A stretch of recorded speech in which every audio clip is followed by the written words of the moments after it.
everyone. I'm Amy Rose White, integrative psychotherapist. Welcome to my channel, and thanks for being with me today. Today we're going to talk about the new moon in Aquarius happening on February 11th, 2021.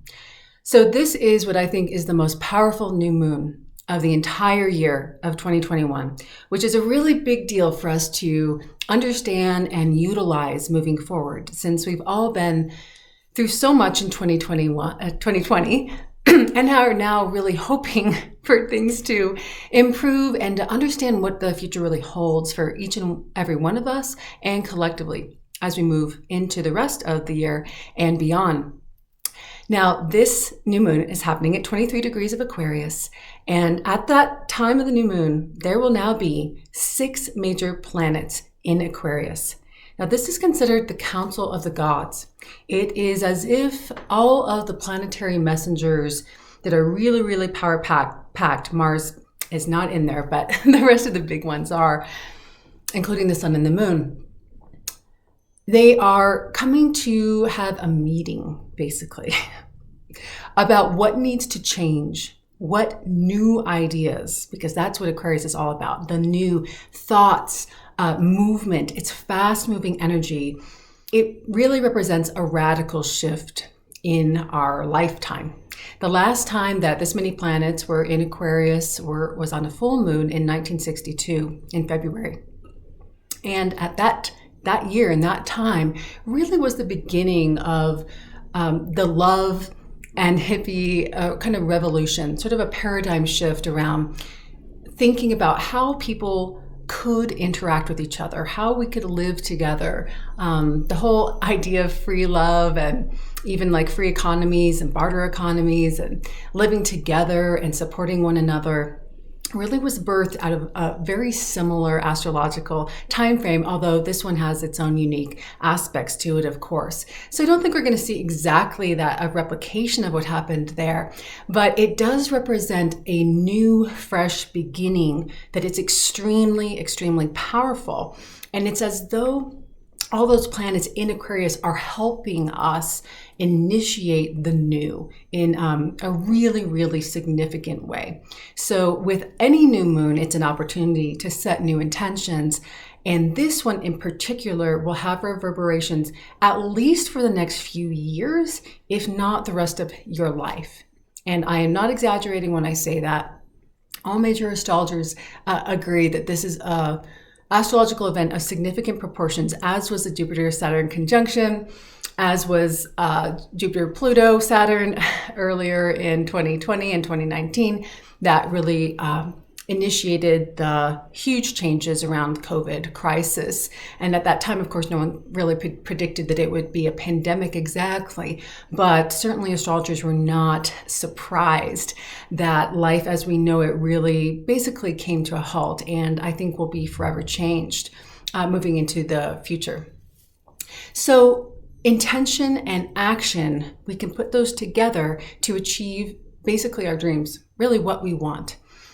New vision, new ideas, solutions to problems in your life. If we think about the personal level, this is a time where what you put into motion now with your intention and divinely or rightly inspired action, that you listen to your gut and your heart and your soul and you follow that divinely inspired action, your life could be radically different in 6 months, 9 months, 12 months, 3 years, because of those seeds that you sow right now. Now, one of the reasons for this is that on the very same day as this new moon, we have Jupiter blessing that aspect that at 23 degrees of Aquarius. And he is going to do that 3 times this year. He's going to come back and revisit basically the soil of this particular new moon at this particular degree in Aquarius. So that's like putting gas on a fire, or coming back and tending a garden in a really, really meaningful way over and over again.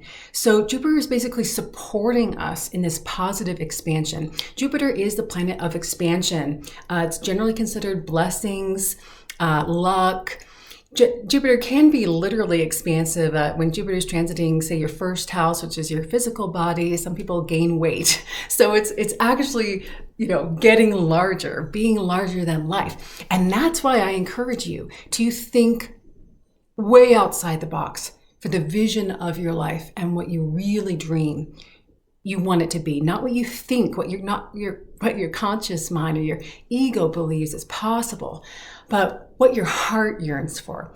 How do you want it to feel, and even how do you want it to look? And I'm going to get into some more specifics because I'm breaking my own rules and encouraging you and myself to do that in a more concrete way. On this new moon, at the end of the video, I will explain why and how to do that.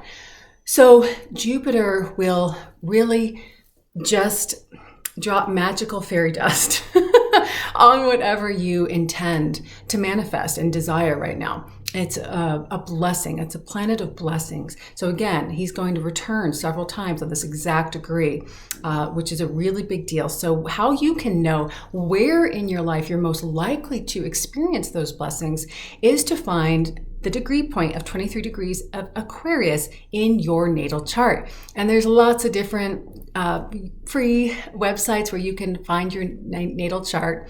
And then you look through the sign of Aquarius, which looks like an ocean. It's like two wavy lines. I'll put a little thing right here. Oh, there it is. And then count which house it is. And that's another easy thing to Google. There are 12 houses in the zodiac, and they each symbolize various significant aspects of our lives. So that's how you can know how this will particularly apply to you. Now, the other big news on February 11th, this new moon in Aquarius, is that Venus is conjunct Jupiter on that day in Aquarius at 12 degrees. And that is, again, the planet of love and beauty and sensuality meeting the planet of expansion and luck and blessings. So some astrologers are calling this the most love-filled or romantic day of the year. I'm going to say it's the day of the year where you become your own Valentine, where you are reminded right before Valentine's Day here that truly the source of all fulfilling love is within you. You were born with it. No one can take it away from you. No horrible experience that has happened to you can compromise that love that you were born with, that you feel yourself wanting to share with others, even though you may have walls up against it. And this is an opportunity to feel those walls fade when they are a barrier between you and your love for yourself, your divine essence. It is an opportunity for us to feel expansive love in our own hearts by looking at a child that we love, or looking at a mountain that we treasure, or remembering a beautiful memory, or being in the arms of someone that you really care about. It is about understanding and experiencing on a very visceral level that expansive love is available to us at every moment. Now, obviously, in the throes of a terrible tragedy or loss, that is very difficult to see, or betrayal or injury. However, when we slow the process down, this Venus conjunct Jupiter can really help us find love in the present moment, find love for ourselves and within ourselves. And I believe that this moment on the 11th is going to increase, especially because of the powerful planets all in Aquarius, our ability to see the divine in all beings, even those that we vehemently disagree with, and to revisit what love means for us personally and collectively.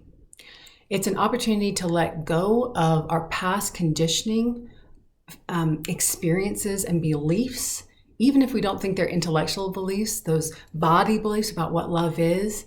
Maybe love is emotional unavailability. Maybe love is I'm in and then I'm out. Maybe love is abuse. Maybe love is neglect. Maybe love is very confusing signals. Maybe love is control and power. A lot of us have experienced knowing or believing that love is aligned with some of those really negative experiences. And so we replicate it naturally in our lives to try to work it out. I believe this time we can begin a new concept of love if we set the intention to do so. meaning that love is really about unconditional acceptance for self and for other. That love is to be treated with kindness and patience and compassion. And the more we can do that for ourselves, the more familiar that new experience and definition of love becomes, and the more resonant we are with those who offer it to us in that form, and the more dissonant we become from those who cannot. So I believe this is really a love revolution for ourselves and our relationship with ourselves, so that we can go out in the world and interact with people in a different way that is more effective, that is more healing, that is more nourishing, that actually moves us forward individually and collectively as a society towards a healthier way of being on this planet. Okay, here's the homework part. So that all said, I'm not a big fan of vision boards for a lot of reasons, because I believe in setting our intention and that the divine knows our heart's desire, and that we live with inspired action and focus on appreciation and love in the present moment, what we have now. And that's really how even more and more and better and more blissful sort of states come into our lives.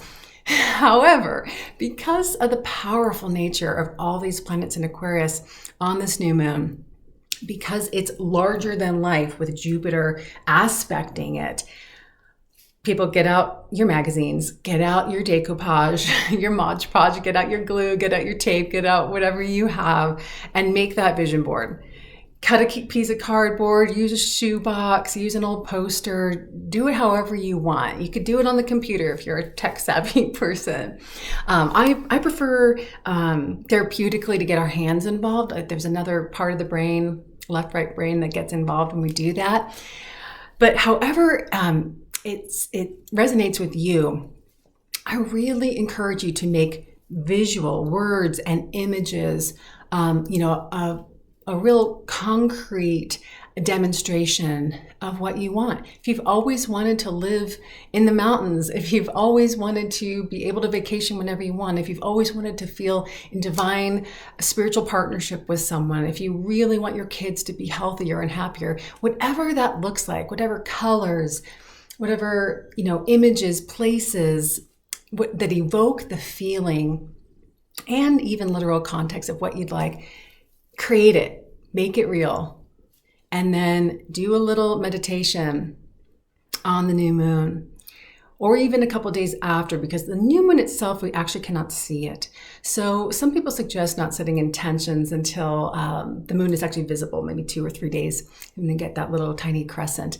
I really think that we can start to put this in motion anytime around the new moon, and then continue to just sort of amp it up by revisiting what we're creating. So sometime around the new moon, make that visceral, and then I would put it somewhere where you can see it. Makes you feel good to remind yourself of those images. Do that. If that doesn't resonate for you, I say make it and then burn it and send it up to the universe or higher power or whatever you believe in, or your higher self if that doesn't resonate for you. And keep that feeling of wellness and peace and love that kind of comes over you when you engage in a creative process like that, where you're seeing something even larger for yourself. A lot of people who I see as clients and who may be watching this might not have had caregivers that were able to help them think bigger. Just think way outside the box, like anything is possible for you. You don't need anybody else. You want loving connections and support in your life, but you don't need it to have X, Y, and Z. Like, you are the source of your own happiness. So this new moon kind of gives us an opportunity to be that loving parent that helps us think with an invitation, think way, way bigger. Things that you think are for other people, a way of living or an emotional experience, that is your birthright as well. And when we imagine it and we make it real in living color, so to speak, we're allowing the old beliefs that we don't deserve that, or other people who have more or do more or are fulfilled in some way, are bad or, arrogant or don't care about poor people, or whatever those beliefs are that hold you back, that keep you kind of small from living a bigger life. This is a time to let those go and create new, more effective beliefs moving forward. Most of all, I hope for you that you find a way to cultivate an image for the future that is just a more expansive, radiant love for your own beautiful, precious heart, for your divine self. And in doing so, you'll find a lot of the difficult people in the world much more easier to navigate, because the compassion you generate for yourself extends to every person that you see that crosses your path.